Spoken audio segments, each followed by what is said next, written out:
안녕하세요, 어르신 여러분. 오늘도 활기찬 하루 보내고 계신가요? 아침에 눈 뜨자마자 또 식사 후에 자연스럽게 찾게 되는 향긋한 커피 한 잔. 참 기분 좋게 하루를 시작하게 해주고 또 졸음도 쫓아주는 고마운 존재처럼 느껴지시죠? 저도 커피 참 좋아합니다. 그런데 말입니다. 우리가 오랫동안 습관처럼 마셔온 이 커피가 우리 몸에는 어떤 영향을 주고 있을지 한 번쯤 생각해 보셨나요? 오늘은 제가 커피가 단순한 기호식품을 넘어서 우리 몸의 여러 시스템에 장기적으로 어떤 변화를 가져올 수 있는지 어르신들이 이해하기 쉽도록 차근차근 설명해 드리려고 합니다. 마치 옆집 편한 동생이나 조카가 이야기해 주는 것처럼 부담 없이 들어주시면 감사하겠습니다. 첫 번째, 커피의 즉각적 효과와 숨겨진 진실. 커피를 마시면 왠지 모르게 힘이 나고 피곤함이 싹 사라진 듯한 느낌. 다들 한 번쯤 경험해 보셨을 거예요. 맞습니다. 커피에 들어있는 카페인이라는 성분 때문인데요. 이 카페인이 우리 뇌를 자극해서 일시적으로 정신을 맑게 해주고 피로감을 덜 느끼게 해주는 건 사실입니다. 하지만 이걸 우리 몸의 경고등에 한번 비유해서 설명드려 볼게요. 자동차 계기판에 기름이 부족하다는 빨간불이 들어왔다고 생각해 보세요. 이때 우리가 해야 할 일은 기름을 채우는 거죠. 그런데 만약 우리가 그 경고등만 살짝 꺼버린다면 어떻게 될까요? 당장은 불이 안 보이니까 괜찮다고 생각할 수 있지만 결국 기름이 바닥나서 차는 멈춰 서게 될 겁니다. 커피가 우리 몸에서 하는 역할이 바로 이와 비슷합니다. 피곤하다는 우리 몸의 신호를 카페인이 일시적으로 가려주는 거예요. 예를 들어 매일 커피를 3잔 이상 드시는 30대 직장인 남성분의 이야기를 해볼게요. 아침에 커피로 간신히 눈을 뜨고 점심 식사 후에도 또 커피를 찾습니다. 잠깐은 괜찮은 듯하지만 오후만 되면 오히려 더 심한 피로감과 함께 머리가 띵하고 집중력이 떨어지는 것을 느끼는 거죠. 왜 그럴까요? 피로가 해소된 게 아니라 계속 우리 몸에 쌓이고 있었기 때문입니다. 커피는 마치 에너지 링거처럼 순간적으로 힘을 주는 것 같지만 우리 몸 스스로 에너지를 만드는 근본적인 해결책은 아니라는 점을 꼭 기억해 두세요. 두 번째, 뇌와 에너지 시스템의 혼란. 우리 뇌에는 아데노신이란 물질이 있는데 이게 쌓이면 우리가 피로를 느끼게 됩니다. 그런데 카페인은 이 아데노신이 우리 뇌의 수용체에 붙는 것을 방해하는 역할을 해요. 마치 주차 자리가 났는데 다른 차가 엉뚱하게 주차해버려서 원래 차가 주차를 못하는 것과 같은 원리예요. 문제는 여기서부터 시작됩니다. 우리 뇌는 이 상황에 적응하려고 애를 써요. 아데노신이 자꾸 막히네? 그럼 아데노신 수용체를 더 많이 만들어야겠다 하고 말이죠. 이렇게 되면 전보다 더 많은 카페인을 섭취해야만 이전과 같은 효과를 볼 수 있게 됩니다. 결국 커피에 점점 더 의존하게 되는 악순환이 반복되는 거죠. 심지어 뇌는 장기적으로 커피에 맞춰서 구조 자체를 조금씩 바꿔버린다고 합니다. 하버드 대학교 연구에 따르면 커피를 장기간 섭취하면 피로와 관련된 유전자 발현이 증가한다고 해요. 쉽게 말해 커피를 오래 마실수록 오히려 더 쉽게 피로를 느끼는 체질로 변할 수 있다는 무서운 이야기입니다. 여기 대학생 A씨의 경험담을 들려드릴게요. 시험 기간에 밤샘 공부를 하면서 커피를 달고 살았다고 합니다. 시험이 끝나고 방학이 되어서 커피를 딱 끊었더니 극심한 무기력감과 며칠 동안 머리가 깨질 듯이 아팠다고 해요. 이는 우리 뇌가 커피에 너무 익숙해져 버려서 나타나는 일종의 금단 현상이라고 볼 수 있습니다. 세 번째, 소화기관에 가해지는 총체적인 피해. 커피는 쓴맛을 내는 산성 성분을 가지고 있습니다. 이 산성 성분이 우리 위벽을 자극하고 위 점막이 스스로를 보호하는 작용을 억제할 수 있다고 해요. 쉽게 말해 위장이 예민하신 분들에게는 커피가 더욱 안 좋을 수 있다는 거죠. 실제로 커피를 마시면 위산 분비량이 평소보다 2배에서 2.5배까지 늘어나고 위벽을 보호하는 얇은 막이 점막은 점점 얇아진다고 합니다. 마치 사포로 계속해서 긁어내는 것처럼 위벽이 서서히 손상될 수 있는 거예요. 하루에 5잔 이상 커피를 꾸준히 마시던 30대 초반 여성분의 사례를 말씀드릴게요. 속이 불편해서 병원에 갔더니 조기 위축성 위염이라는 진단을 받았습니다. 젊은 나이에 벌써 위 점막이 많이 얇아지고 기능이 떨어진 거죠. 의사 선생님께서는 커피를 줄이는 것이 중요하다고 신신당부하셨다고 합니다. 혹시 커피를 마신 후에 속이 쓰이거나 신물이 올라오거나 목이 막히는 듯한 느낌, 심지어 잔기침을 하시는 어르신들이 계신가요? 이러한 증상들은 위산이 식도로 역류하면서 나타날 수 있는 현상들입니다. 커피가 이러한 위식도 역류를 더욱 악화시킬 수 있다는 점을 기억해 주세요. 네 번째, 잠 못 이루는 밤과 회복 시스템의 훼손. 잠은 우리 몸과 마음이 하루 동안 쌓인 피로를 풀고 다음 날을 위해 에너지를 충전하는 아주 중요한 시간입니다. 그런데 커피에 들어있는 카페인은 잠을 방해하는 아주 강력한 녀석이죠. 카페인의 반감기는 보통 6시간 정도라고 합니다. 이게 무슨 말이냐면 만약 오후 4시에 커피 한 잔을 마셨다면 밤 10시가 되어도 우리 뇌 속에는 여전히 절반의 카페인이 남아있다는 뜻이에요.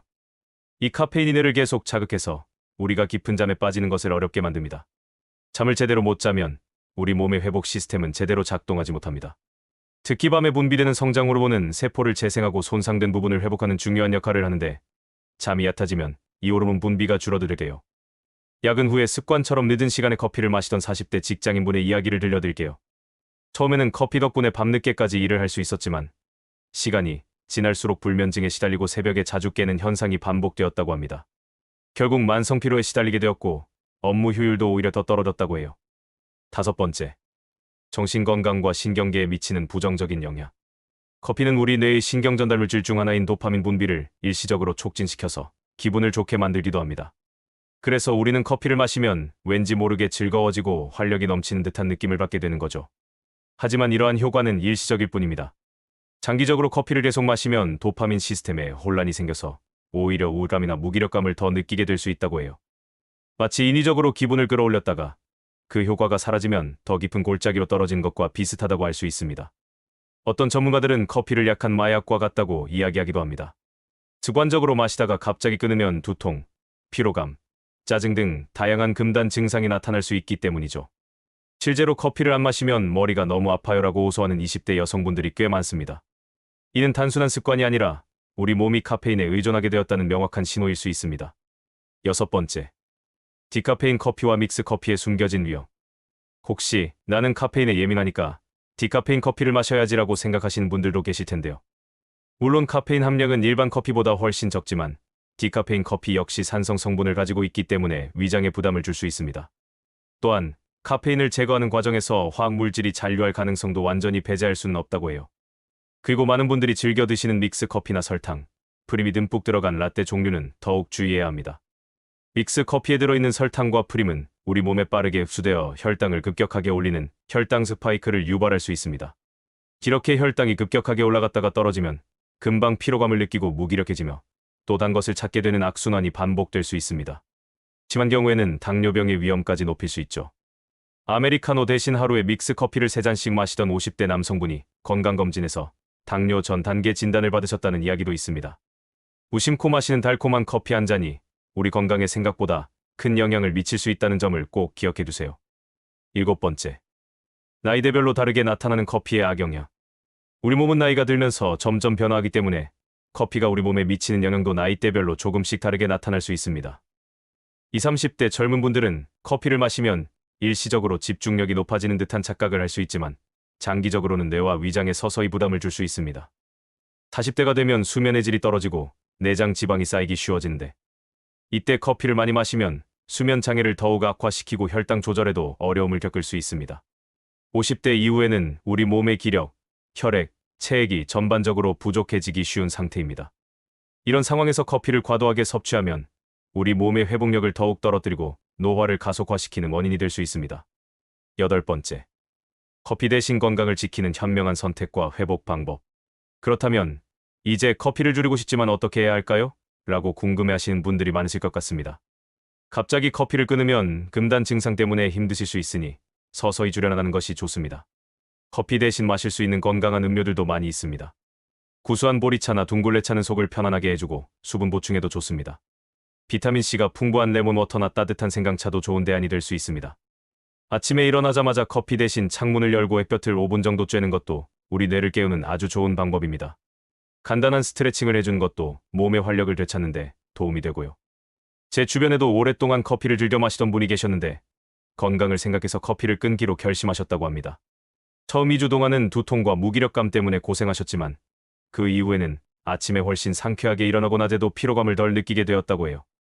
무엇보다 밤에 잠을 푹 잘 수 있게 되어서 삶의 질이 훨씬 높아졌다고 말씀하시더라고요. 우리 몸은 스스로 회복할 수 있는 놀라운 힘을 가지고 있습니다.